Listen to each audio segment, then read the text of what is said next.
దేవుడు అన్ని చోట్ల ఉండడు కాబట్టి అమ్మని సృష్టించారు అంటారు. మరి మనం బయట వెళ్తే అమ్మ మనకు అన్ని దగ్గరికి వచ్చి అన్నం పెట్టలేదు కదా. మరి అలా అన్నం పెట్టడానికి ఒక వృత్తి మాత్రమే కాకుండా మనం తినే ఆహారం మనకు రోజు 3 పూట్ల అవసరమైన ఎంతో విలువైన మన ఇంధనం.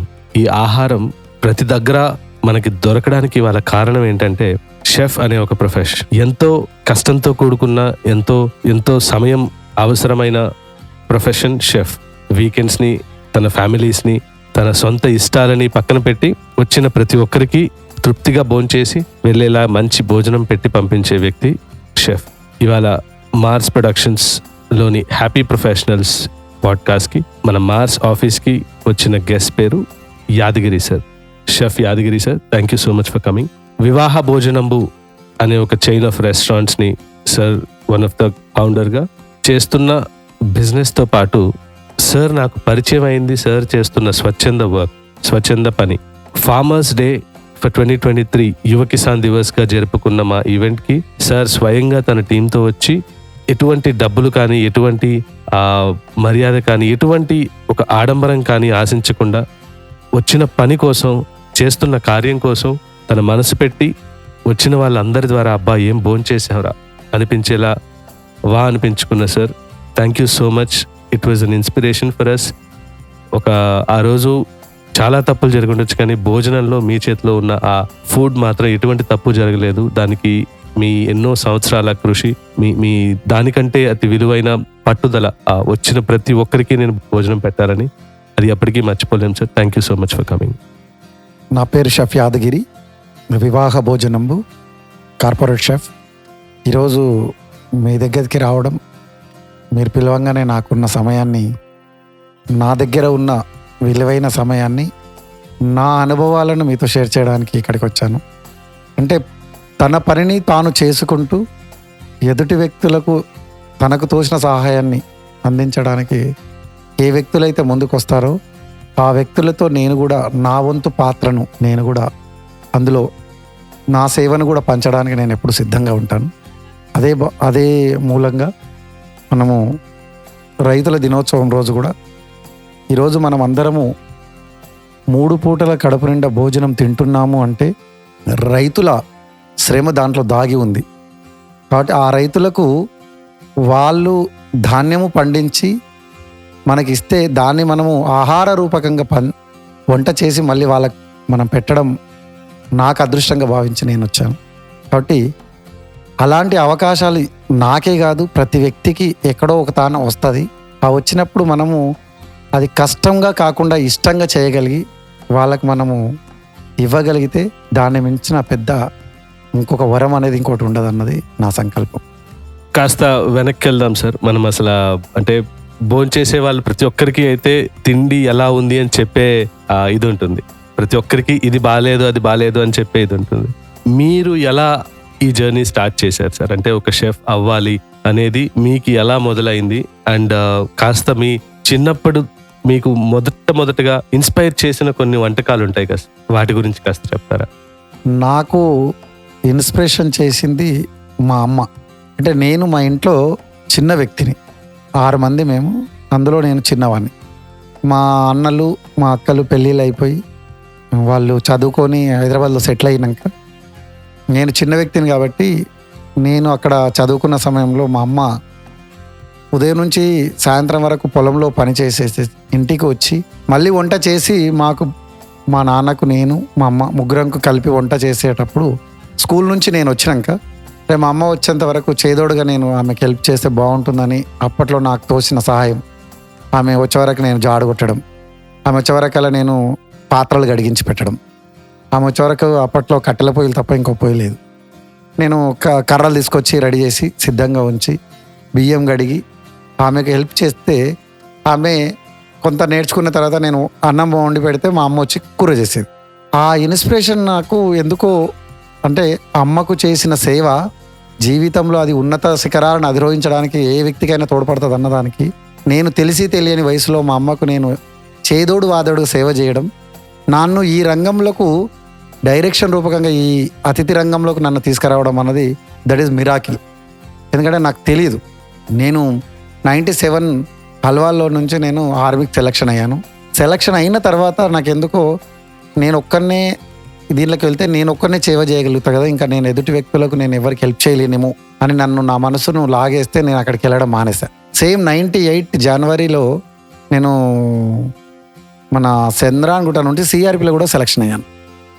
అక్కడ కూడా గవర్నమెంట్ వస్తే సెలక్షన్ అయిన తర్వాత కాల్ లెటర్ వచ్చిన తర్వాత మళ్ళీ నేను ఆలోచిస్తే సేమ్ క్వశ్చన్ నన్ను మదిలో తలిగింది. నేను ఇందులోకి వెళ్తే నేను ఒకటే హ్యాపీగా ఉంటా, నా లైఫ్ ఈజ్ ఎంజాయ్. బట్ నేను ఎదుటి వ్యక్తులకు ఏదైనా సహాయ రూపకంగానో లేకపోతే ఇంకేదైనా చేస్తే ఇది నాకు సెట్ కాదేమో అనిపించితే మళ్ళీ ఒక క్వశ్చన్ వచ్చినప్పుడు మా ఫ్రెండ్ హోటల్ ఇండస్ట్రీలో పనిచేసేవాడు. అరే నేను కూడా హోటల్ ఇండస్ట్రీలో వస్తాంటే నువ్వు ఇంత నామూష్ పని నుంచి హార్డ్ వర్క్ చేయలేవేమోరా, నువ్వు కొంచెం స్మూత్గా పెరిగావు కదా అని చెప్తే, ఇష్టమైన పనిని ఏది చేసినా ఆనందంగా స్వీకరించినప్పుడు అది గొప్పగా వెళ్తాను రా, నేను ఎందుకురా నేను చేస్తాను, నువ్వు నన్ను పెట్టి అని చెప్పి మా ఫ్రెండ్ నువ్వు బాలరాజ్ అని ఉండే అతను తీసుకొని వచ్చి నన్ను 94 మే 15వ తారీఖు ఆదివారం రోజు సిద్ధార్థ హోటల్లో క్లీనింగ్ బాయ్గా నేను జాయిన్ అవ్వడం జరిగింది. ఒక 2 సంవత్సరాలు క్లీనింగ్ బాయ్గా పనిచేస్తూ పక్కన ఉన్న నా తోటి వర్కర్లతో ఉన్న విద్యను నేను కొంతగా గెయిన్ చేయడం జరిగింది, నేర్చుకోవడం జరిగింది. ఆ నేర్చుకున్న తర్వాత 96 4వ తారీఖు మే మంగళవారం రోజు అసిస్టెంట్గా అంటే నా లైఫ్కు ఇంకొక మెట్టు ఎక్కడం, నా విద్యకు శ్రీకారం చుట్టడం జరిగింది. అక్కడ నుంచి నేను అంచెలంచెలుగా విద్య నేర్చుకోవడం, అలా నా జర్నీ స్టార్ట్ అయింది. అట్లా ఒక 6 దేశాలు, ఒక 6-7 స్టేట్లలో జాబ్ చేయడం. ఆ జాబ్ చేసిన తర్వాత ఎక్కడ పోయినా ఏదో ఒక విద్య అయితే నేర్చుకోవడానికి మనకు దొరుకుతుంది. ప్రతిరోజు అంటే మా రంగమైనా ఏ రంగమైనా ప్రతి వ్యక్తి మదిలో నేను ఒక గొప్ప స్థానానికి వచ్చినా అని మనిషిలో ఫీల్ కాకుండా, నేను ఒక విద్యార్థి దశలోనే ఉన్నాను అని గర్వం లేకుండా పనిచేసే ఏ వ్యక్తులైనా అంచెలంచెలుగా ఎదగడమే తప్ప ఆ వ్యక్తి ఎప్పుడు డౌన్ఫాల్ కానీ పడిపోవడం కానీ జరగదన్నది నాకు నేర్పించిన అనుభవాలు. కాబట్టి మనం ఎప్పుడు విద్యార్థిగానే ఉన్నాము, ఏదో ఒక లెసన్ నేర్చుకుంటాము రేపటికి అన్న భావనతో మనం పనిచేయగలిగితే మనం అంచెలంచెలుగా ఎదగడానికి మన అనుభవం చెప్తుందన్నమాట నేర్చుకున్నది. వంటకాల్లో మా గురువుగారు సేమ్ నేను కూడా విద్య నేర్చుకున్నాక మా గురువుగారు యాదయ్య అని ఉండే, అతని దగ్గర నేను తందూరు షెఫ్గా నేను నేర్చుకున్నాను. ఫస్ట్ రోటీ, కబాబ్స్ ఇవి నేను తందూరుగా నేర్చుకున్నప్పుడు నాకు ఒక ప్యాషన్ ఉండేది. అవతలున్న వ్యక్తి ఏది చేస్తే నేను ఎందుకు చేయకూడదు, నేను కూడా చేయగలుగుతాను. అంటే ఒక వ్యక్తి చేయగలిగిండు అన్న మా సంకల్పం ఎక్కడైతుందో అది మనం చూసినప్పుడు మనము కూడా చేయగలుగుతాం. ఆ ప్యాషన్, ఆ డెడికేషన్ మన దగ్గర ఉన్నది అంటే మనం కూడా చేస్తాం. కానీ ఆ ఇంట్రెస్ట్ మనలో లేనప్పుడు అది ఆ అవతల వ్యక్తి చేసినప్పుడు మనం కూడా చేయలేం. అవతల వ్యక్తి కూడా దేవుడు కాదు, మనిషే అది చేసిండు అంటే ఖచ్చితంగా మనం కూడా అది చేయగలుగుతామని నేను గాఢంగా నమ్ముతున్న విద్య. అట్లాగే నాకు ఎడ్యుకేషన్ పెద్దగా సపోర్ట్ చేయలేకపోయినా గురువుల బ్లెస్సింగు, ఆ బ్లెస్సింగ్ వల్ల నేను నేర్చుకున్న నాకున్న కమిట్మెంట్, నేను అది చేస్తే నేను కూడా చేస్తాను. ఆ చేసిన కమిట్మెంట్ నన్ను ఈరోజు గొప్ప వ్యక్తిగా అంచెలంచెలే నాకు విద్య నేర్చుకోవడం. అంటే ఫస్ట్ రెస్పెక్ట్ ఏంటంటే గురువును గౌరవించడం ఫస్ట్ నేర్చుకోవాలి. నేను టిల్ డేట్ వరకు కూడా మా గురువు గారిని మనసులో మదిలో తలుచుకుంటూ, ఎందుకంటే మనకు విద్య నేర్పిన వ్యక్తులు ఎవరైనా సరే మన భవిష్యత్తుకు పునాదులు వేసినారు. వాళ్ళు కొంత రెస్పెక్ట్ ఇచ్చినా వెనకకి పోయి మళ్ళీ హేళన చేయడమో లేకపోతే ఇంకోటి చేయడమో జరుగుతుంది. అంటే గురువును నమ్మిన తర్వాత గురువును వ్యతిరేకించడమో ద్రోహం చేయడం ఉంటే అది ఆధ్యాత్మిక పరంగా చెప్తున్న మాట ఏంటంటే 7 జన్మల పాపం వెంబడి పడుతుందని చెప్తారు, గురువును నమ్మి గురువును ద్రోహం చేసి. అందుకు నేనేమంటే నమ్మిన పనిని నేర్పించిన గురువును, దారి చూపిన వ్యక్తులను ఎప్పుడు మరవకుండా చేస్తే అది మనం అంచలంచలుగా ఎదగడానికి చాలా ఉపయోగపడుతుంది. మైండ్ లోపల కల్ముష్యం లేకపోతే ఏది చూసినా, ఏది చదివినా, ఏది నేర్చుకున్నా అది ఇమ్మీడియట్గా క్యాచింగ్ అవుతుంది. మనం కూడా దాన్ని ఇమ్మీడియట్గా రీప్లేస్మెంట్ చేయగలుగుతాం. అది నేర్చుకున్న నా సంస్కారమే నన్ను అంచెలంచెలుగా గొప్పగా ఎదగడానికి చేసింది. నేను రకరకాల వంటలు నేర్చుకునేటప్పుడు ఒక్కొక్క జాగాలో ఒక్కొక్క వంట నాకు ప్రాధాన్యం ఇచ్చింది. నేను హైదరాబాద్లో చేసేటప్పుడు ప్యాలెసైడ్లో నేర్చినప్పుడు నాకు బటర్ నాన్ అంటే ఒక ప్రత్యేకత. దాంట్లో పొరలు వచ్చేది, పరోటాకి ఎట్లా పొరలు వచ్చేదో ఆ స్లోలీ చార్కోల్లో అప్పుడు నాకు తెలియదు, కానీ బొగ్గుల లోపట ఉన్న ప్రాధాన్యత ఏందో ఇప్పుడు తెలుసుకున్నా. అప్పుడు తెలిసి తెలియక విద్య నేర్చుకున్నాం. అనుభవాలు పాఠాలు నేర్పిస్తుంది అంటారు కదా, అట్లాగే నేను ఇప్పుడు నేర్చుకున్న తర్వాత మట్టి కుండకు ఎంత ప్రాధాన్యత ఉందో ఇప్పుడు తెలుసు, అప్పుడు తెలియదు. తందూరి రోటి కుండ లోపల కాల్చి ఆ కుండ లోపల కూడా ఏ ఫైర్ లేకుండా నిప్పుల మీదనే కాల్చడం వల్ల ఆరోగ్యానికి ఎంతో ప్రాధాన్యమైన వంటకం ఏంటంటే తందూరి బట్టి. అప్పుడు నేను ఈ బట్టిలోనే ఎందుకు వచ్చానో అనేది నాకు తెలియదు. అప్పుడు అందులో విద్య నేర్చుకున్నా. అంటే పునాది గట్టిగా ఉంటే ఎన్ని మిద్దెలు వేసినా ఎన్ని స్లాబ్లు వేసుకున్నా స్ట్రాంగ్ ఉంటుంది అన్నట్టు నన్ను ఆ తందూరు బట్టి సైడు రప్పియడం, దాంట్లో నాకు ఒక మంచి పునాది దొరకడం. అట్లాగే అన్ని రంగంలో అన్ని వంటల్లో చైనీస్ కానీ, ఇండియన్ కానీ, పెంట్రీ కానీ, స్వీట్స్ కానీ, కాంటినెంటల్ కానీ, ఇట్లా అన్ని రంగాలలో ఫస్ట్ బేసిక్ తందూరి స్ట్రాంగ్ వచ్చింది కాబట్టి తర్వాత అట్లా అన్ని రంగాల అన్ని డిపార్ట్మెంట్లో కూడా నాకు విద్య దొరకడం. ఒక్కొక్క డిపార్ట్మెంట్లో ఒక 4-5 వంటలు ప్రాధాన్యంగా వచ్చినప్పుడు ఆ వంటలతో పాటు మనల్ని గొప్పగా తీర్చిదిద్దడానికి ఇంకా నేర్చుకోవాలని ఒక సంకల్పం జరగడం. ఈ రోజుకు కూడా ఇంకా ఏదో ఒక కొత్త వంట నేర్చుకోవాలి. ఆ ప్రయోగమే నన్ను గోల్కొండ హోటల్లో నేను జాబ్ చేసేటప్పుడు అక్కడ ప్రతి రంగంలో మనము ఒక వ్యక్తులను మనం ఎప్పుడు అరే వాడు నన్ను కించపరిచాడు, లేకపోతే వాడు నన్ను సపోర్ట్ చేయలేదు, సపోర్ట్ చేస్తే నేను ఈరోజు ఇంకా గొప్పవాడిని అవుతామని అనుకుంటుంటాం. మనం ఏ వ్యక్తులైతే మనల్ని కించపరుస్తారో, ఏ వ్యక్తులైతే మనకు సపోర్ట్ చేయకుండా ఏలన చేస్తారో ఆ వ్యక్తులను మనం పూజించే మనస్తత్వం మనలో ఉంటే ఆ వ్యక్తుల అత్యుత్తమ స్థానానికి చేరుకుంటారు. నాకు ఎగ్జాంపుల్ ఏంటంటే గోల్కొండ హోటల్లో నేను ఒక 41 days మండల దీక్ష చేసి తిరిగేసి వచ్చా. మనం ఏమనుకుంటాం, ఫస్ట్ పాజిటివ్గా తీసుకున్నప్పుడు జాబు తీసేశాడు మా సీనియర్ షెఫ్. తీసేసినప్పుడు నేను 45 రోజులు మండల దీక్షగా దేవుని పూజించేసి వచ్చాను కదా, ఈరోజు నన్ను ఉద్యోగం లేకుండా తీసేశాడు అనిపించింది. సరే ఆ క్షణం ఒక 2 రోజుల వరకు కొంచెం పెయిన్ అనిపించిన, మళ్ళీ మనకు వేరే దాంట్లో జాబ్ రావడం, ఒక పోస్ట్ నుంచి 2 పోస్టులు జంప్ అయ్యి నాకు సిడిపి పోస్ట్, అంటే ఒక కామి 1 నుంచి డిసిడిపి ఉంటుంది, మాస్టర్ షెఫ్ ఉన్న తర్వాత సిడిపి. ఈ సిడిపి పోస్ట్ అనేది 2 పోస్టుల తర్వాత వచ్చే పోస్టును ఎప్పుడైతే నేను ఆధ్యాత్మిక రంగంగా భగవంతుని పూజించడానికి వెళ్ళాను, వచ్చిన తర్వాత జాబ్ పోయింది, బాధే. కానీ ఆ బాధను మనము గెయిన్ అయితే తర్వాత దాంట్లో ఉన్న సంతోషం ఎంత గొప్పదంటే 2 పోస్టులు గొప్పగా తెలియకుండా పరిచయం లేకపోయినా మన మాట తీరుగా చక్కగా మనకు జాబు ఇంకో 2 పోస్టులు వచ్చి ఇక్కడికంటే ఇంకొక 4,000 జీతం ఎక్కువ వచ్చి మనకు పోస్ట్ వచ్చింది. తాత్కాలికంగా కొంత బాధ పెట్టినా తర్వాత ఆనందం. అంటే ఇక్కడ చెప్పేది ఏంటంటే మనం ఏ పని చేసినా కొంత పెయిన్ వచ్చినప్పుడు దాన్ని గెయిన్ అవ్వడం నేర్చుకుంటే ఆనందం బ్రహ్మానందంగా మనకు ఉంటుంది. అది నాకు జరిగిన అనుభవం same repeat for next year. అక్కడ కూడా షూషెఫ్ లెవెల్లో ఉన్నప్పుడు సేమ్ జరిగితే మళ్ళీ జాబ్ పోయింది, మళ్ళీ 2 పోస్టులు ఎక్కితే డైరెక్ట్ ఎగ్జిక్యూటివ్ షెఫ్ అయ్యాను.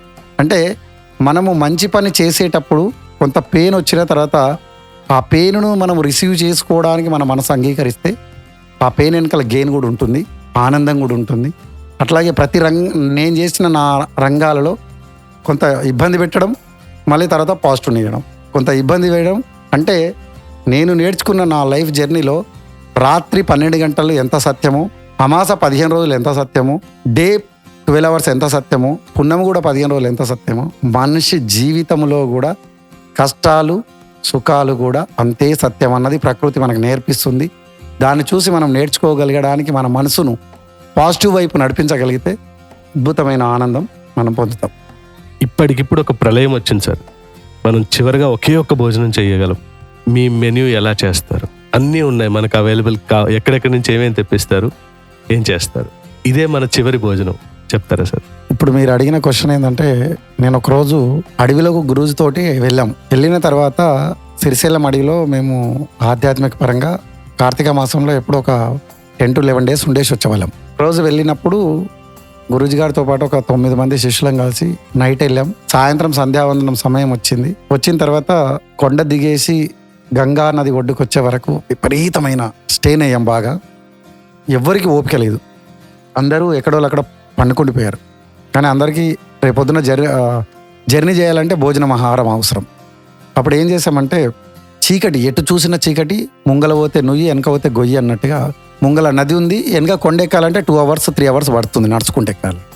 అప్పుడున్న పరిస్థితిలో మేమేమి చేయాలో తోయలేని పరిస్థితిలో సేమ్ టైంలో ఇప్పుడు మీరు వేసిన క్వశ్చనే గురూజీ గారు మమ్మల్ని అప్పుడు క్వశ్చన్ వేస్తారు, అందరికీ భోజనం చేయాలి, కర్రలు కూడా లేవు అంటే ప్రకృతి మనకు మంచి పని చేసేటప్పుడు ప్రకృతి ఎంత తోడ్పడుతుంది అన్నదానికి ఇప్పుడు మీరు చెప్పిన క్వశ్చన్లో మనకి ఏదైతే అందుబాటులో ఉంటుందో అక్కడ పచ్చి కర్రలు చీకట్లో మాకు కనబడట్లేదు, కడిగేసాము, రైస్లో మన దగ్గర ఉన్న సరుకులను అన్ని ఉప్పు కారము రైస్లో అన్నీ వేసి కడిగేసి రైస్లోనే కిచిడీలాగా పెడదామనే ఉద్దేశంతో పెట్టేశాం. కానీ మంట పెడదామంటే కర్రలు లేవు, చుట్టూ చీకటి. మా తోచిన చేతికి ఏ మండ వస్తే ఏ కర్ర వస్తే ఏ చెట్టు వస్తే ఆ చెట్టును విరవడం, పచ్చియే తీసి పొయ్యిలో వేయడం, పరపరపరపరపరపరప మండడం, మండి ఒక 10 నిమిషాల లోపటనే అన్నం అవ్వడం. అన్నం అయిన తర్వాత అందరికీ భోజనం పెట్టాము. ఇంకా చివరిగా వంట చేసిన మేమిద్దరము వ్యక్తులు వాళ్ళందరికీ తినబెట్టేసి వాళ్ళ హాయిగా రిలాక్స్ అయ్యారు. ఒక 5 నిమిషాలలో కుంభవర్షం కురసబోతుంది అని చెప్పి గురూజీ గారు చెప్పారు. మేము ప్లేట్లో అన్నం పెట్టుకొని తింటూ ఉన్నాం. తిని చేతి కడగక ముందే విపరీతమైన వర్షం పడితే 9 o'clock నుంచి వర్షం స్టార్ట్ అయితే ఉదయం 2:30-3 గంటల వరకు వర్షం పడ్డది. కప్పుకోవడానికి వస్త్రము లేదు, పండుకోవడానికి పరుపు లేదు, ఏది లేకుండా ప్రకృతి పైన భారం వేసి పండుకుంటే ఆ గడ్డిలో నిద్రపోతే ఆ వర్షంలోనే అలసిపోయిన శరీరానికి ఏది తెలవలేని ఒక ఆనందంగా ఇంకా ఏం లేదు, చావు తప్ప ఏం లేదన్న పరిస్థితిలో మనము మన మనసును దృఢ సంకల్పం చేయగలిగితే మనకు అద్భుతమైన ఒక ఆపర్చునిటీస్ దొరుకుతుంది అన్నట్టుగా అక్కడ మేము పండుకున్నాం. అంతే, కళ్ళు మూతలు పడ్డాయి, అట్లే వర్షం పడుతుంది, అట్లే నిద్రపోయినాం. లేచి చూసే వరకు తెల్లారింది. అక్కడ జరిగిన సంఘటనలు మాకు ఏమీ తెలియదు. ఎంత రిలాక్స్ అంటే ఒక ఇంట్లో పండుకుంటే ఎంత హ్యాపీనెస్ వచ్చిందో అంత. ఇప్పుడు మీరు చెప్పేది ఏంటంటే మా చివరి భోజనం ఇదే అన్నప్పుడు మనకక్కడ సదుపాయాలకు ఏది ఉన్నదో, ఆకులు ఉన్నాయా, అలం ఉందా, మనకు అందుబాటులో ఏ రైస్ ఒకటి ఉంటే చాలు, ఏముంటుంది. ఏది లేకపోతే అడవిలో దొరికే వనమూలికలే మనకు ఆహారం అవుతుంది అంటారు. మనకు అక్కడ ఏది ఉందో అది వంట చేయడం ఫస్ట్ ఇష్టంగా, నేను చచ్చిపోతున్నాను చెప్పి బాధతో చేయకుండా ఇది నాకు లాస్ట్ చివరి భోజనం కదా, ఆప్యాయతగా అనురాగంగా అబ్బా నేను ఇంకా జీవితంలో మళ్ళీ నేను ఉండలేను కదా, ఇప్పుడు వంట చేసి పెట్టే వ్యక్తులు ఎవరైతే ఉన్నారో వాళ్ళే నాకు దేవుళ్ళుగా, నేను వాళ్ళకు ప్రతి హృదయంలో పరమాత్ముడు ఉండు కదా, నేను వాళ్ళకు నైవేద్యంగా పెట్టే ఛాయిస్ నాకు ఈ చివరి గడియదాకా కూడా దొరుకుతుంది కదా అని ఆనందంగా నాకు దొరికిన వసతులతో, నాకు దొరికిన పదార్థాలతో నేను వంట చేసి దేవుడికి నేను చివరిగా నైవేద్యం పెట్టి నేను ఆ నైవేద్యాన్ని స్వీకరించి నేను మరణిస్తే నాకు ఇంకా ఇంతకంటే అదృష్టం ఏం దొరుకుతుందని చెప్పి భావనతో నేను చనిపోతాను. ఓకే, ఒకవేళ మీకు ఇది మన ఆధ్యాత్మికంగా మన పర్సనల్గా మనకున్న ఇదైతే సార్, ఒక రాజు వచ్చాడు అనుకుందాం, ఏదో ఇంకొక దగ్గర నుంచి ఒక రాజు వచ్చాడు, అతనికి అంటే నేను తెలుసుకోవాలి అనుకుంటున్నది ఏంటి అని అంటే ఒక మృష్టాన్న భోజనం అంటారు, అలాగా ఒక షెఫ్గా ఒక ప్రతిరోజు వంటకం చేసే వాళ్ళలాగా మీరు ఒక స్పెషల్ వంట చెయ్యాలి లేదా అంటే నేను ఇంకా ఇదే నా బెస్ట్ అవ్వాలి అని అనుకుంటే మీరు ఎలాంటిది ఊహిస్తారు? అంటే ఒక ఇమాజినేషన్స్కి లేకుండా, అంటే లిమిటెడ్గా కాకుండా, మనస్ఫూర్తిగా చేసింది ప్రతిదీ కడుపు నింపుతుంది తప్పకుండా, కానీ ఒక లావిష్గా ఒక తృప్తిగా, అంటే ఇట్లా వచ్చిన వాళ్ళకి ఇక కళ్ళు చెదిరేలాగా అలా ఒక మెన్యూ పెట్టాలంటే ఎలా పెడతారు? దానికి ముందుగా ప్లాన్ చేయాలండి. ఏదన్నా ఒక కొత్తదనంగా కనబడాలి, లేదు వాళ్ళకు ఒక మిరాకిల్గా చేయాలి. చేసిన అన్నంలో ఆహారమే ఆరోగ్యం అంటుంది పాకశాస్త్రం. కాబట్టి నేను చేసేది ఆరోగ్యకరంగా ఉండాలి, ఆనందకరంగా ఉండాలి, అందరిని మెప్పించేలాగా ఉండాలి. ఈ 3 కోణంలో మనము డిజైన్ చేయాలి. దానికి కొంత ప్లానింగ్ చేసుకొని ముందే, అరే రాజు వస్తున్నాడంటే రాజుకు ఎలాంటి నేను అద్భుతమైన ఆహారాన్ని తినబెట్టగలుగుతాను అని ముందు మెను ప్రిపేర్ చేసుకొని దానికి కావలసిన పదార్థాలను సమకూర్చుకొని, ఆ సమకూర్చుకున్న విషయంలో మనము కొంత టీమును గ్యాదర్ చేసుకొని, వచ్చే వ్యక్తి ఒకరా, వచ్చే వ్యక్తి 100 మందా, వచ్చే వ్యక్తి 1000 మందా అన్నది మనము ఒక ఇల్లు కట్టుకోవాలంటే ఇటుకలు, సిమెంటు, ఇసుక, కంకర, సీకు ఏ విధంగా ముందే ప్లాన్ చేసుకుంటే ఇల్లు ఎంత అద్భుతంగా నిర్మాణం జరుగుతుందో, మన ఆహార నియమాలలో కూడా ఆ వ్యక్తికి ఎలాంటి నేను ఆహార పదార్థాలు వంట చేసి పెడితే ఆ వ్యక్తి సాటిస్ఫైడ్ అవుతూ తిన్న తర్వాత చాలా బాగుందనే బ్లెస్సింగ్ మనకి ఏ విధంగా ఇస్తాడో దాన్ని మనము ప్లానింగ్ చేసుకొని, దాని దగ్గర మెనూను ప్రొక్యూర్ చేసుకొని, పదార్థాలను ప్రొక్యూర్ చేసుకొని, అంటే ప్లానింగ్ చేసుకొని వెళ్ళి వంట చేసి 10 మంది కాంపిటీషన్లో పాల్గొంటే అందులో నా వంటనే బెస్ట్ వస్తుంది అన్నప్పుడు మనకి ఎంత ఛాలెంజింగ్గా తీసుకోగలుగుతామో ఆ ఛాలెంజే మనని గొప్ప వ్యక్తిగా తీసుకెళ్ళడానికి సహకారపడుతుంది. అది మాలో ఉన్న కమిట్మెంట్, ప్లానింగ్ కమిట్మెంట్. ఆ కమిట్మెంటే మనల్ని గొప్పని చేస్తుంది. మంచి తిన్న తర్వాత ఇప్పటిదాకా నేను ఇలాంటి వంట తినలేదురా అన్న పేరు వస్తే, కొంతమంది అతిథులు మాకు తిన్నప్పుడు చాలా బాగుంది అన్నప్పుడు ఆ పూట భోజనం చేయాల్సిన పని లేదు. అంత ఆప్యాయతగా, అంత ఆనందంగా కడుపు నిండిపోతుంది. ఆ బ్లెస్సింగే మాకు. ఎందుకంటే మన రంగంలో మాతృదేవోభవ, పితృదేవోభవ, గురుదేవోభవ, అతిథి దేవోభవ. అతిథి 4వ స్థానంలో మన వేదాలు చెప్తున్న మాటలో మేము అతిథి రంగంలో ఉండి అతిథులకు భోజనం పెట్టే దిశగా మా వరకు దొరికిందిరా. ఏ రంగంలోకి పోయినా ఎన్ని విద్యలు పడ్డా కూటి కొరకి అన్నట్టుగా ఈ రంగంలో మాకు దొరకడం పూర్వజన్మ సుకృతం, గురువులు ఇచ్చిన బ్లెస్సింగ్, తల్లిదండ్రులు ఇచ్చిన కృషి. ఈ 3 కలిసి మేము అతిథుల రంగంలో ఉండడం మాకు ఆనందకరంగా, ఎప్పుడు ఆనందంతో వంట చేయడమే మా లక్ష్యం. ఇంటికి వెళ్తే ఫ్యామిలీలో మీరు రోజు ఒక వంట ఉంటుంది సార్. రెస్టారెంట్లో ఒక ఫిక్స్డ్ మెన్యూ ఉన్నలాగా ఇంట్లో ఒక ఫిక్స్డ్ మెన్యూ ఉంటుంది. ఈ రెండు మీకు ఎలా అంటే రెండిటి మధ్య తేడా ఎలా చూస్తారు? అంటే మనం అతిథికి ఖచ్చితంగా ఎక్కువగా ఉంటుంది, కానీ మీరు భోజనం చేసే దాని పట్ల మీరు తీసుకుంటున్న జాగ్రత్త, మీ ఇంటి వరకు అలా చేసే దాంట్లో మీరు ఎలా వ్యవహరిస్తారు సార్? ఇంట్లో హోమ్ మినిస్టర్కు ఆ మెనూ మొత్తం హోమ్ మినిస్టర్ మీద వదిలేస్తాం. హోమ్ మినిస్టర్ ఏది పెడితే అది ఆనందంగా స్వీకరిస్తాం. ఎందుకంటే వాళ్ళ ప్రొఫెషనల్ మనం డిస్టర్బ్ చేయాల్సిన పని లేదు. నా ప్రొఫెషనల్లో ఆమె డిస్టర్బ్ చేయదు. ఆమె ఏ వంట చేసినా నేను అది ఆప్యాయతగా, అనురంగంగా స్వీకరిస్తా. అది నాకు చాలా బాగుంటుంది. మా ఆవిడ వంట నేను ఎంతమంది వంట చేసి మెప్పిస్తానో నన్ను మా ఆవిడ మెప్పిస్తుంది. మా ఆవిడ వంట అంటే నాకు చాలా హ్యాపీ. నేను ఆమె చేసే వంటను ఎప్పుడూ పాజిటివ్గా తీసుకుంటా. ఏ రోజు కూడా ఈ రోజు దాకా వంట ఇది బాగలేదు అని మా జర్నీలో ఒక 23 సంవత్సరాల జర్నీలో ఏ రోజు కూడా వంట బాగలేదని చెప్పి నేను మా ఆవిడని ఎప్పుడు క్వశ్చన్ చేయలేదు. అట్లా నాకు ఏది కావాలో ఆమె నాకు అనుకున్నట్టుగా ఆమెనే మెనూ డిజైన్ చేసుకోవడం. ఆమె ఏది తెచ్చిపెట్టినా నేను హ్యాపీగా తిని వచ్చేస్తాను. నాకు ఇది బాగలేదు అనే మాట నేను ఎప్పుడు క్వశ్చన్ చేయను. కాబట్టి రెస్పెక్ట్ ఫర్ ఫ్యామిలీ. వాళ్ళు మనకు వంట చేసిరంటే వాళ్ళు కూడా అందులో భాగస్వాములే కదా. వాళ్ళు చేసుకునే వంటలో అందరం ఉన్నామని, మనం చేసుకున్న వంటలో అందరం ఉన్నాము కదా అని చెప్పేసి మనం ఆనందంగా ఉండగలిగితే, ఆ పాజిటివ్నెస్ మనం ఎప్పుడైతే తీసుకుంటామో దాంట్లో మనము ఎంతసేపు చాలా వరకు పిన్ పాయింట్ చేయాలి అనే ఆలోచన ఉన్నప్పుడు ప్రతి ఒక్కరు పిన్ చేస్తారు. కానీ దీంట్లో అమృతం దాగి ఉంది అని మనం ఆలోచించగలిగితే ఎవరిని పిన్ చేయం. అమ్మ అయినా, భార్య అయినా, పెద్ద వ్యక్తులైనా, ఎవరైనా సరే దాంట్లో ఏముంది, ఈ పూట కొంచెం బాగలేకపోయింది, నెక్స్ట్ పూట అయితే బ్రహ్మాండంగా ఉంటుంది కదా. చెప్పే విధానంలో ఏం చేసావే, ఎంత వరస్ట్గా ఉందా అనడం కంటే మనం మాట్లాడే మాటలో కొంత మార్పు తెచ్చి చాలా బాగుంది, కొంచెం స్పైసీ లెవెల్ తక్కువ ఉండింటే ఇంకా బ్రహ్మాండంగా ఉండేదంటే వాళ్ళకి ఎంత ఆనందం, ఎంత ఎంకరేజ్ చేసినట్టు ఉంటుంది. ఏం చేసినా తొక్కలాకుంది అమ్మ, కారం ఉందంటే మాట్లాడే మాటలో కొంత మనం నైపుణ్యతను తీసుకొని మాట్లాడితే అవతల ఉన్న వ్యక్తిని డిసప్పాయింట్ కాడు. ఫస్ట్ మనం చెప్పాల్సిన పిన్ పాయింట్ ఏదో చెప్పేసినాం, ఆ వ్యక్తి ఆనందపడుతూ అరే అమ్మ కొంచెం కారమైంది కదా, కొంచెం తక్కువ చేస్తలే, నేను రాత్రికి ఇంకా బ్రహ్మాండంగా చేద్దామని చెప్పి పాజిటివ్ వస్తుంది. నువ్వు చెప్పే మాటలో నైట్కి వంట చేయకుండానే మూడంతా అప్సెట్ అయ్యేటట్టు మనం చేయగలిగితే ఆ బాధ మళ్ళీ మనమే భరిస్తాం. కాబట్టి గోడకు కొడితే ఎంత స్పీడ్గా బంతి కొడితే అంత స్పీడ్గా రిటర్న్ తగ్గుతుంది. కాబట్టి మనము మాట్లాడే ముందు కొంత ఆచితూచి మాటలు మాట్లాడడం నేర్చుకోగలిగితే అద్భుతంగా లైఫ్ను లీడ్ చేయొచ్చు అన్నది నేను నేర్చుకున్న అనుభవం. ఒక 10th క్లాస్ చదివిన ఒక వ్యక్తి, సో తనకి ఏ ప్రొఫెషన్ చూస్ చేసుకోవాలనేది చాలా కష్టమైన ప్రశ్న సార్. ప్రతి ఒక్కరికి కూడా ఎటు బాగుంటుంది, ఏది భూమి ఉంది, ఏది స్కోప్ ఉంది అని చాలా కన్ఫ్యూజ్ అవుతూ ఉంటారు. అయితే ఇలాంటి వాళ్ళందరికీ మనకి షెఫ్ అనేది మన చుట్టూ చాలా దగ్గర, పానీపూరి వేస్తున్న అతనైనా సరే ఒక వంటగాడే.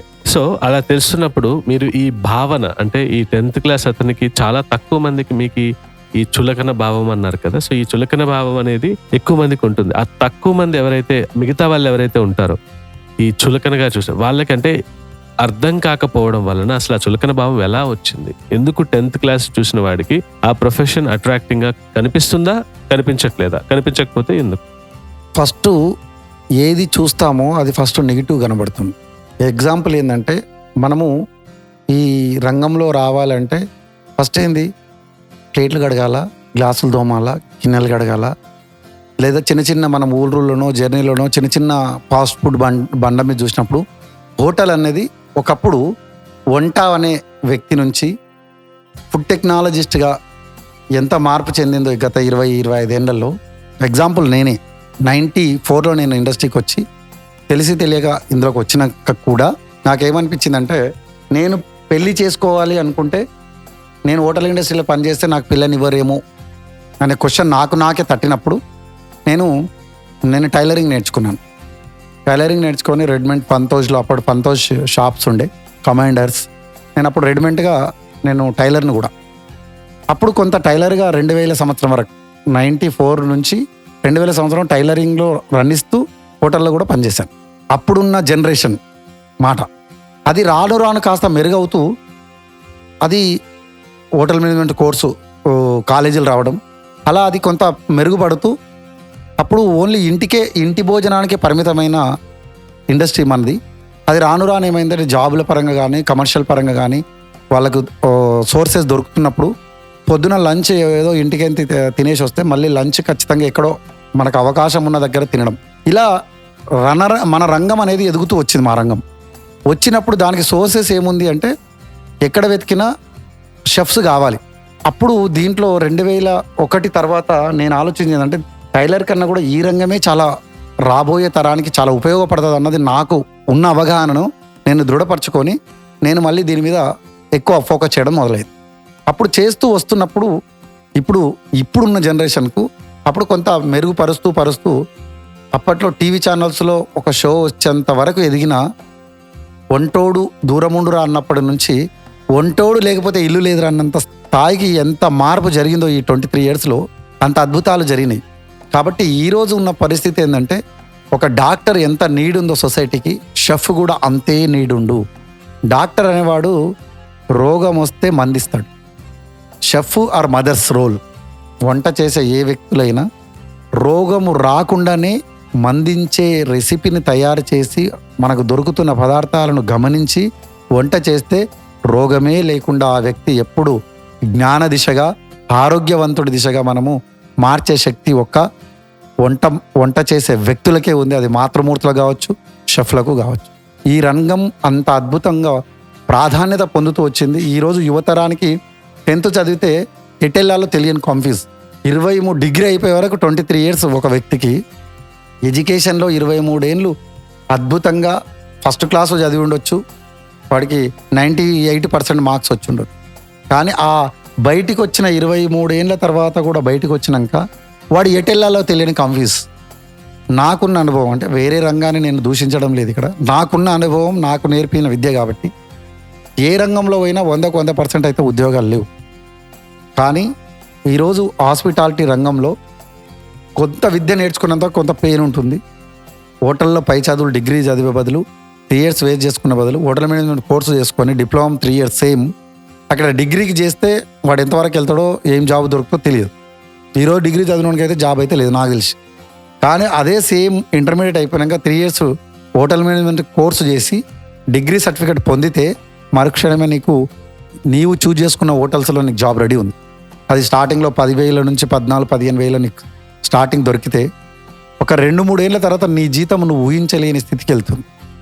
ఎగ్జాంపుల్ ఏంటంటే ఉదయము సూర్యుడు ఉదయించినప్పుడు ఉష్ణోగ్రత ఎంత లో ఉందో అదే మధ్యాహ్న దిశకు వచ్చినాక దాని ఉష్ణోగ్రతను నువ్వు ఊహించలేవు. ఎంత చేంజ్ అవుతుందో ఒక వ్యక్తి నీవు జీవితము హాస్పిటాలిటీ రంగంలో స్టార్ట్ అయినప్పుడు ఆ వ్యక్తిది జీతము బేసిక్ లెవెల్ అంతే ఉంటుంది. కానీ కొంత అందులో ఎక్స్పీరియన్స్ను గెయిన్ అయితే నువ్వు ఊహించలేనంత స్థితికి వెళ్ళొచ్చు. అంటే అంత ఆపర్చునిటీస్ ఉంది.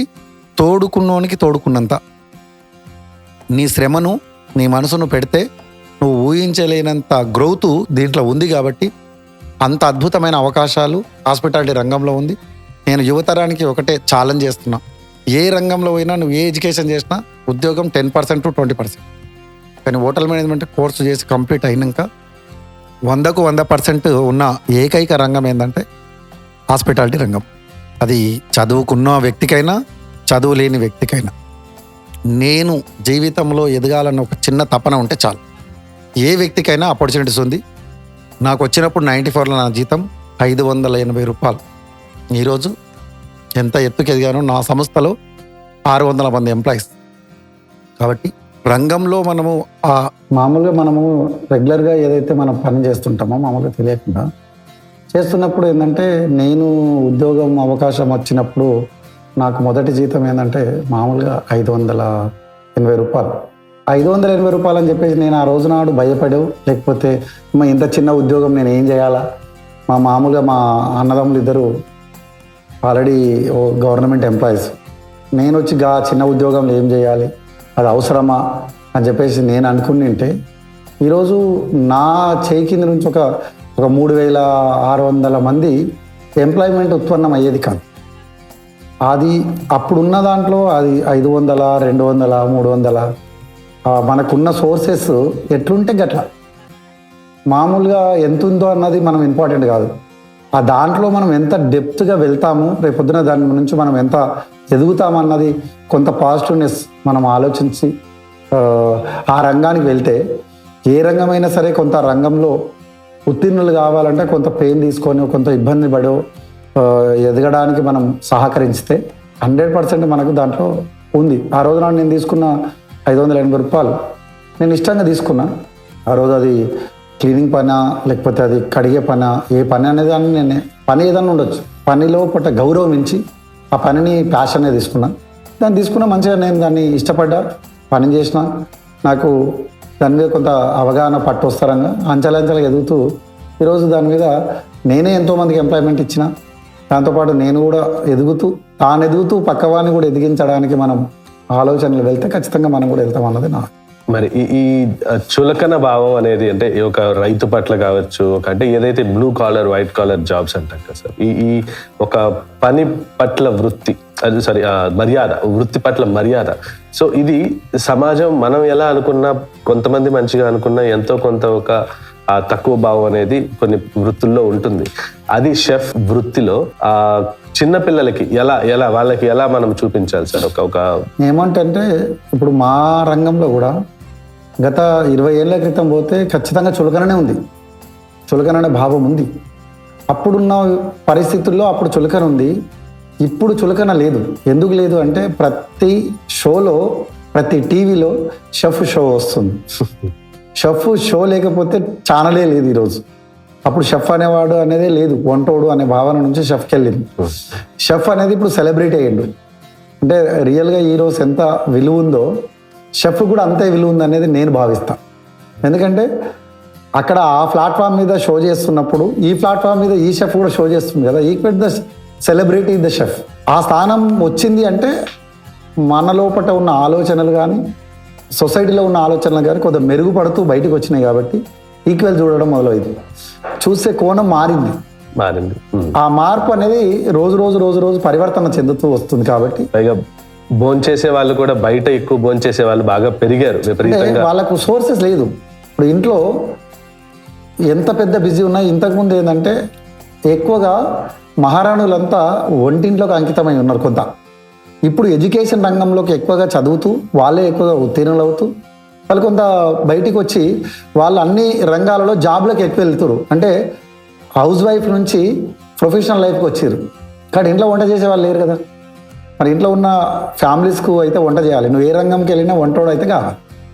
ఆ వంట పాత్రల్లో మదర్స్ రోల్ తగ్గిపోయి షెఫ్ల పాత్ర ఎక్కువ అయిపోయింది. కాబట్టి నువ్వు ఏ లాస్ట్కి వస్తే స్విగ్గీ జొమాటో ఆన్ చేయాలా, టక్కున కొట్టేస్తే ఇంటికి పార్సల్ రావాలి. అంటే ఈజీ మెథడ్గా వస్తున్నప్పుడు వంటకు కొంత ప్రాధాన్యత తగ్గింది ఇంట్లో, బయట ఎక్కువ ప్రాధాన్యత పెరిగింది. కాబట్టి ఆ పెయిన్ అనేది మదర్ రోల్ నుంచి షెఫ్ రోల్కి ఎక్కువ వచ్చింది. అంటే అమ్మ పాత్ర నుంచి నలభీముని పాత్రకి ఎక్కువ వచ్చింది అన్నది నేను అనుకుంటాను.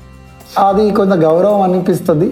ఆ గౌరవంతో పాటు మనం చేస్తున్న అక్కడున్న షెఫ్లలో కూడా కొంత అవేర్నెస్ తీసుకొస్తే బాధ్యతాయుతంగా మనం చేయగలిగితే, వంట ఎట్లా చేస్తున్నాం అన్నది ఇంపార్టెంట్ కాదు, ఎంత శుద్ధిగా వంట చేస్తున్నాం అన్నది ఇంపార్టెంట్. అట్లాగే శుద్ధితో పాటు కొంత ఆరోగ్యకరంగా ఉన్న మెటీరియల్, ఇప్పుడు రకరకాల కలర్స్ వాడుతుంటాము, డాల్డా వాడుతుంటాము, అజినోమోటోస్ వాడుతుంటాం. అరే ఇది మనం ఇంట్లో నిత్యం అయితే తిన్నాం కదా. మరి మనం తినలేనప్పుడు వచ్చిన గెస్ట్ కమ్మదనం అనే ఒక వ్యసనం అనేది పట్టి వానికి తినబెట్టడం వల్ల ఎంతవరకు అది మంచిది అని ఎవరికి వాళ్ళు ఆలోచించగలిగి, వాళ్ళు కూడా మనలాంటి మనుషులే కదా, వాళ్ళ మీద మనం ఎందుకు ఆ కెమికల్ అనే ప్రయోగాన్ని చేస్తాం అనకుండా వాళ్ళు కూడా చక్కటి భోజనం పెట్టగలిగితే మనం చేసిన పనికి 100% మనం రిజల్ట్ ఇచ్చిన వాళ్ళం అవుతామని నేను అనుకుంటాను. మరి కానీ ఏదైతే ఈ ప్రకృతి వ్యవసాయ ఆధారిత ప్రోడక్ట్స్ ఉన్నాయో లేదా చేసేవాళ్ళు కానీ వీళ్ళందరూ తక్కువ ఉన్నప్పుడు మనకి రేట్ అనేది కూడా ఇప్పుడు మనం అంత ప్యూర్ సబ్స్టెన్స్ వాడాలి అని అంటే ఖచ్చితంగా రేట్ పెరుగుతుంది. దీన్ని మనం ఎలా హ్యాండిల్ చేయాలి అంటే డిమాండ్ సప్లైలో ఏది మొదటగా మనకి ఇది అవ్వాలి అంటే ఫస్ట్ మొదటగా ఇవ్వాల్సింది ఏంటంటే జనాలలో అవేర్నెస్. ప్రకృతి ఇప్పుడు ప్రకృతి అద్భుతమైన ప్రకృతి పంట పండిస్తుంది రైతు, అది మార్కెట్కి తీసుకొచ్చి ఎట్లా మాలో తెలియట్లా.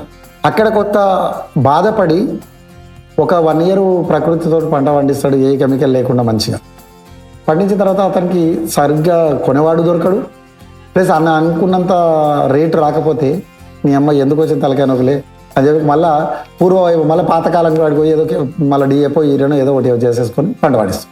దీనికి మూలాధారం ఏంటంటే నేనేమన్నానంటే దీనికి ఈ పొద్దు రేపు సోషల్ మీడియా బాగుంది. ప్రతి దాంట్లో మనం మీడియా చేసి ఆ మీడియా ద్వారా జనాలకు అవేర్నెస్ తీసుకురావడానికి ఆ మీడియా పాత్ర కరెక్ట్ పోషించగలిగితే అటు జనానికి మంచి జరుగుతుంది, ఇటు మీడియా రూపకంగా అవేర్నెస్ వస్తుంది, సేమ్ టు సేమ్ రైతుకు కూడా మంచి జరుగుతుంది. ఈ 2 కనెక్టివిటీ అనేది ప్రాపర్గా యూజ్ చేయగలిగితే మనము జనాల్లో అవేర్నెస్ పెంచిన వాళ్ళం అవుతాం.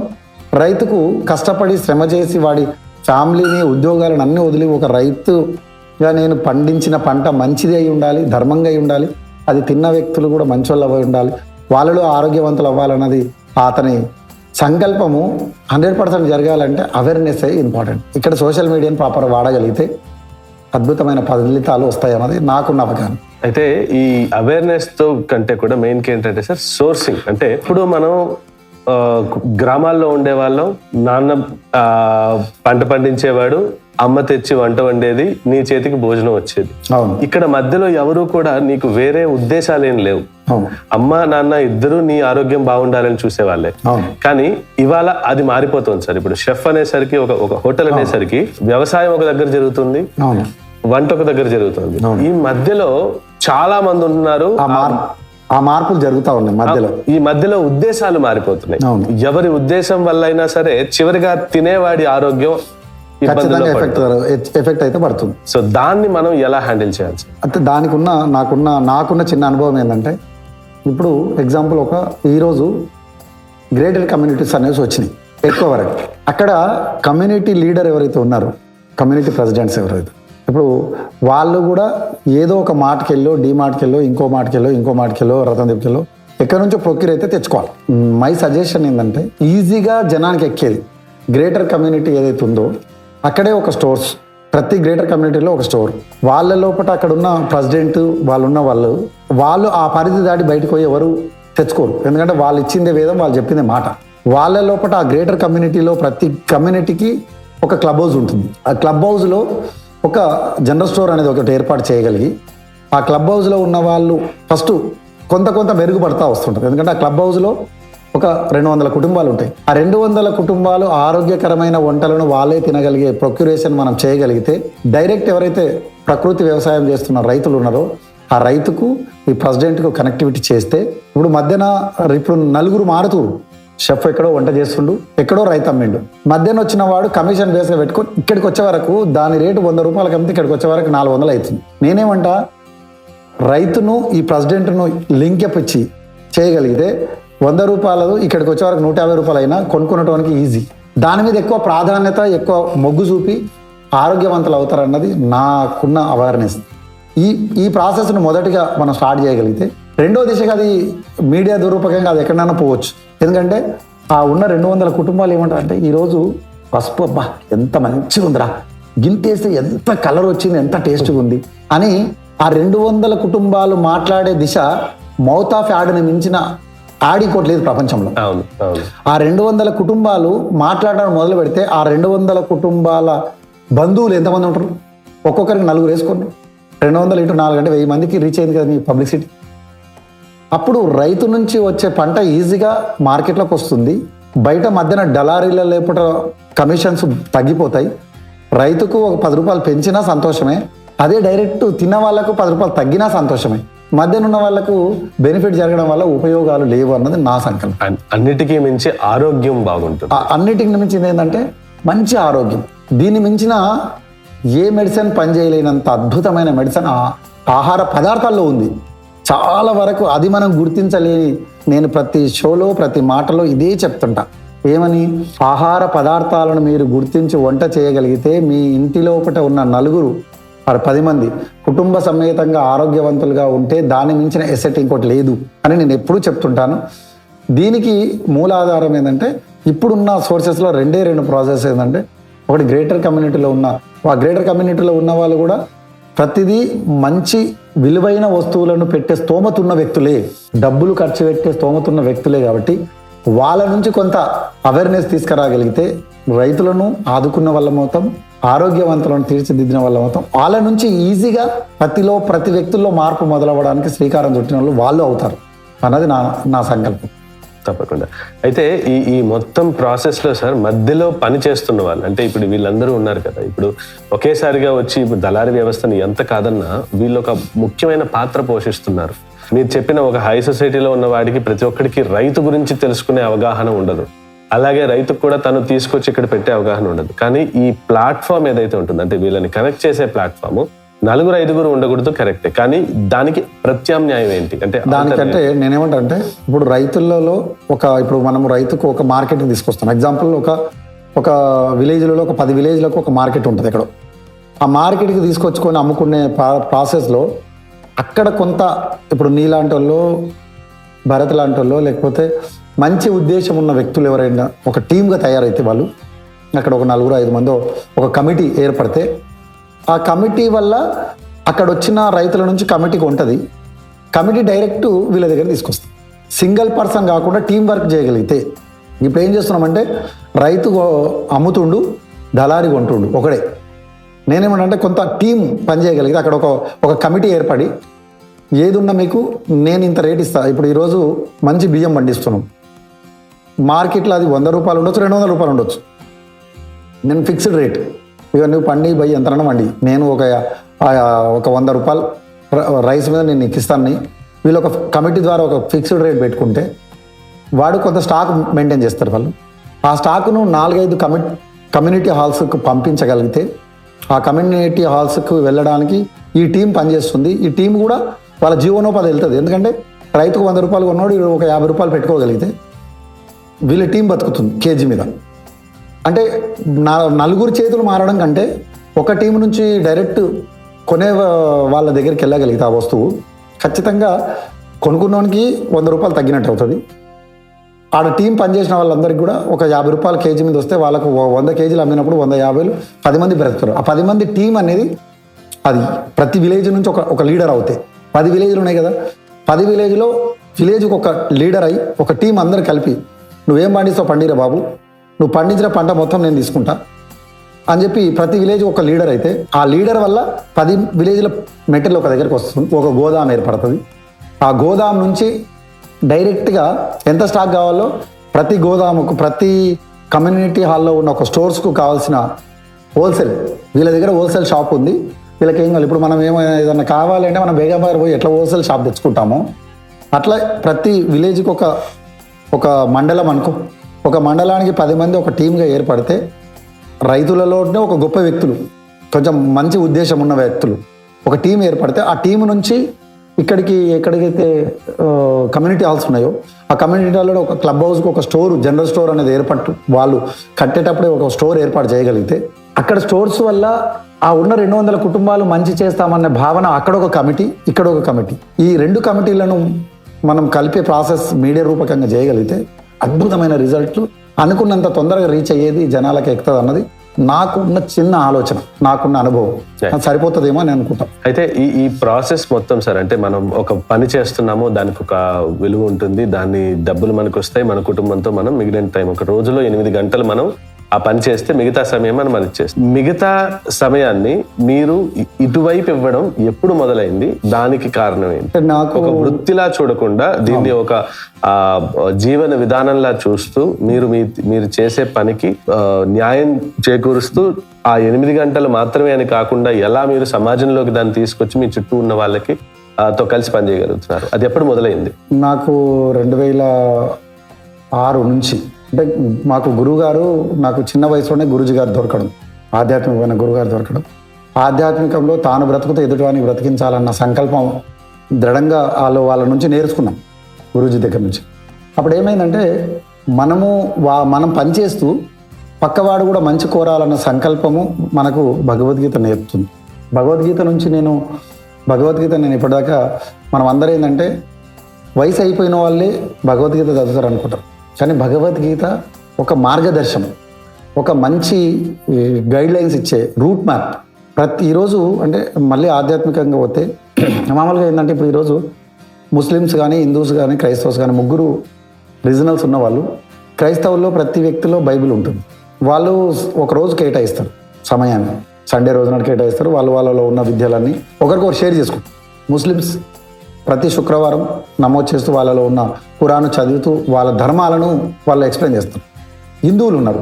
హిందువుల్లో ఈరోజు ఎంతమంది గుళ్ళు గోపురాలకు పోతురు, కానీ ధర్మ సందేశాలు ఎంతమంది ఇస్తారు, అది ఎంతమంది నేర్పుతారో తెలియదు.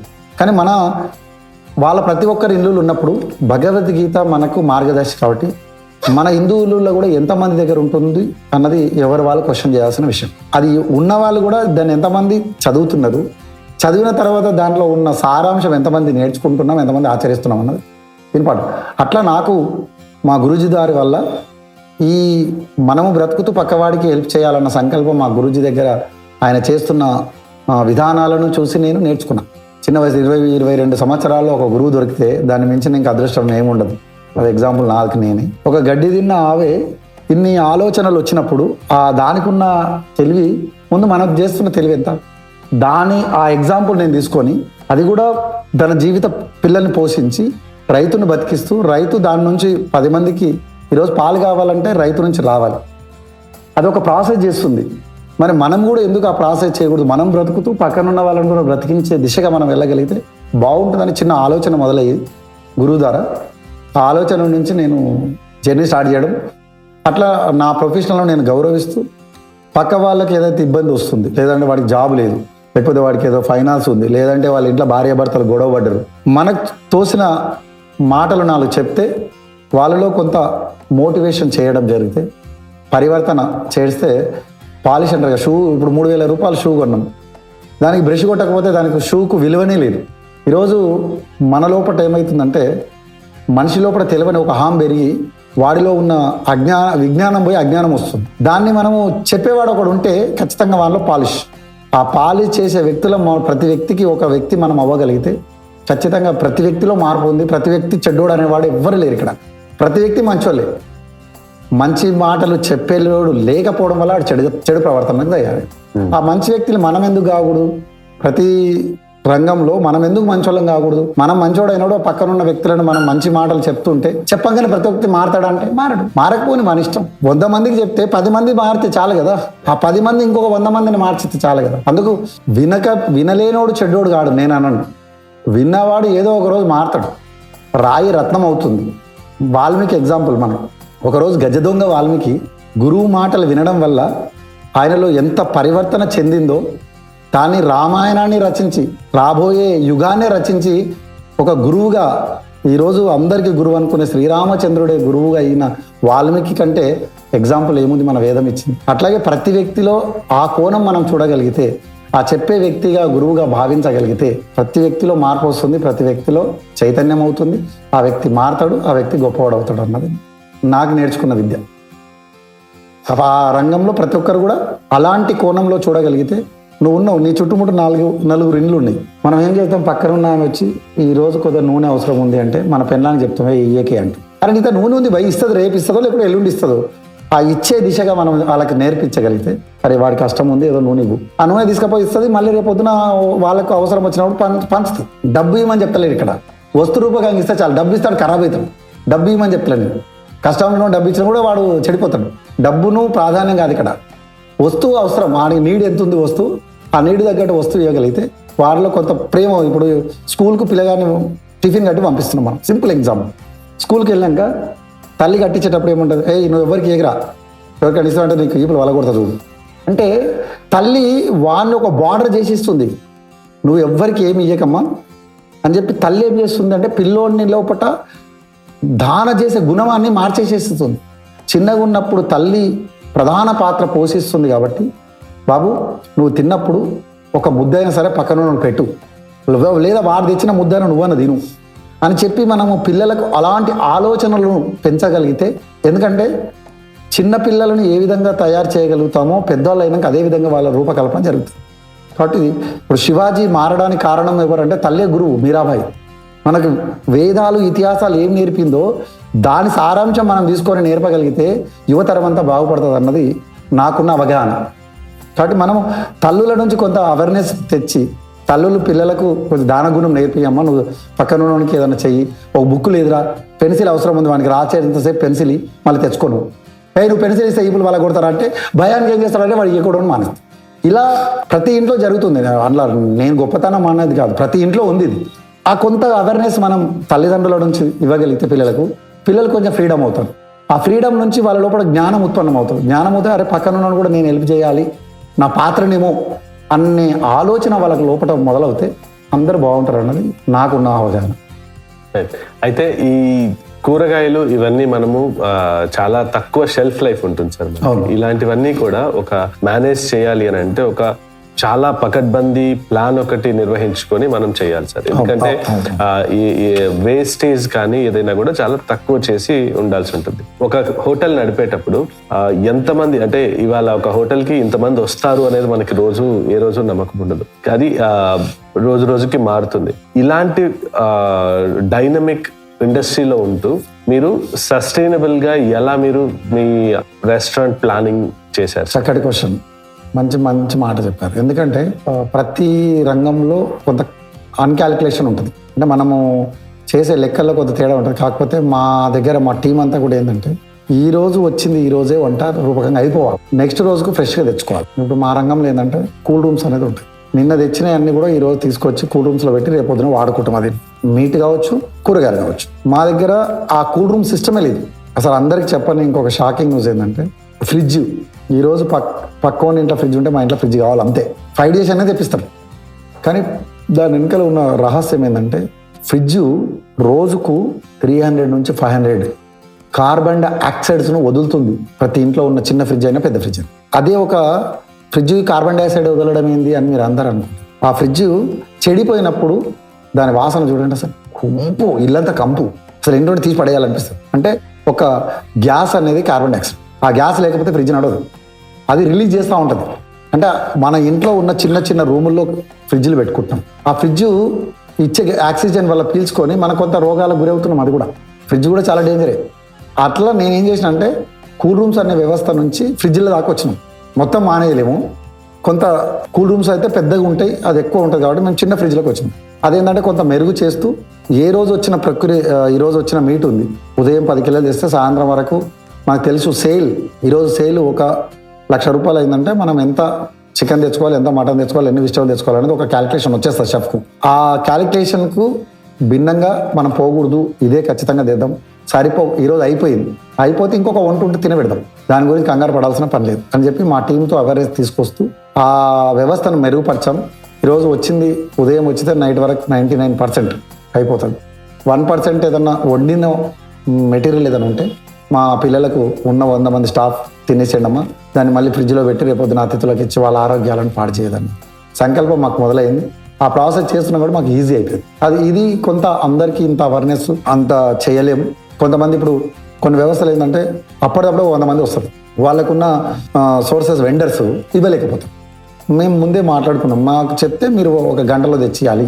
ఆ వెండర్లలో వచ్చిన అవేర్నెస్ మేము వాళ్ళకి ముందు నుంచే ట్రీట్ చేసాం కాబట్టి వాళ్ళు మాకు ఇస్తారు, మేము అట్లాగే వంటలు అద్భుతంగా చేస్తున్నాం. అది అందుకే ఈరోజు వివాహ భోజనం అనేది అంచెలంచెలుగా ఎదుగుతుంది. అతిథులు మమ్మల్ని ఆశీర్వదిస్తారు, వాళ్ళ బ్లెస్సింగ్. మేము చేస్తున్న పనిలో ఏంటంటే ధర్మత పని చేస్తున్నాం. ధర్మాన్ని నువ్వు కాపాడు, ఆ ధర్మం నిన్ను కాపాడుతుంది అని చెప్పి మనకు చెప్తున్నది. కాబట్టి మేము ఆ ధర్మం వైపు నడుస్తున్నాం. ఆ ధర్మమే అతిథుల రూపకంగా మమ్మల్ని కాపాడుతున్నారని నేను అనుకుంటా. ఇలా ఒక వివాహ భోజనంబు అనే ఒక అచ్చ తెలుగు రెస్టారెంట్ ఒకటి రన్ చేస్తూ మనము ప్రపంచం మొత్తం కూడా ఈ తెలుగు రుచులు పరిచయం చేసేలాగా మీరు ముందుకు వెళ్తున్నారు. అండ్ ఇంకా చాలా చాలా దేశాల్లో మన ఈ రుచులు పరిచయం చేయడానికి ఈ మీరు తీసుకుంటున్న సస్టైనబుల్ ప్రాక్టీసెస్, దాంతో పాటు ఒక షెఫ్ గా మనకున్న ఒక బాధ్యతని కూడా మీరు తూచా తప్పకుండా పాటిస్తూ ఇదే జ్ఞానాన్ని తర్వాత ఎంతో మందికి ఉపాధిని కల్పిస్తూ మీరు చేస్తున్న ఈ జర్నీ ఎంతో మందికి ఆదర్శం సార్. అండ్ ఇలాంటి షెఫ్ ప్రొఫెషన్ వృత్తి గురించి తెలుసుకొని ఎంతో మంది యంగ్స్టర్స్ కూడా వాళ్ళు షెఫ్ అవ్వాలి అని వాళ్ళకి కొంతైనా మోటివేషన్ దొరుకుతుందని, అండ్ అలా వచ్చిన వాళ్ళకి మీ వైపు నుంచి ఖచ్చితంగా సాయం ఉంటుందని మాకు తెలుసు. Thank you so much for joining today sir. ఈ హ్యాపీ ప్రొఫెషనల్స్ ఎపిసోడ్ లో సక్సెస్ కంటే కూడా ముఖ్యంగా హ్యాపీగా ఉన్న వ్యక్తుల్ని మేము ఖచ్చితంగా చూస్తాం. సో మా ఉద్దేశం ఏంటంటే సక్సెస్ పారామీటర్ కాదనమాట. ఎంత సక్సెస్ ఉన్నా కూడా తృప్తిగా ఉన్నారా లేదా అనేది పారామీటర్ అన్నమాట. సో ఆ రోజు మీరు వచ్చి పని చేసిన విధానం కావచ్చు, ఇది అందులో మీకు మీ సక్సెస్ కంటే కూడా మీ తృప్తిని బాగా చూశాను. కాబట్టి నేను మీతో వెంటనే మాట్లాడాలనుకుని పాడ్కాస్ట్ రిక్వెస్ట్ చేయడం, మీరు ఇలా రావడం చాలా చాలా సంతోషం sir. Thank you so much for coming and will work once again. Thank you so much. Thank you sir.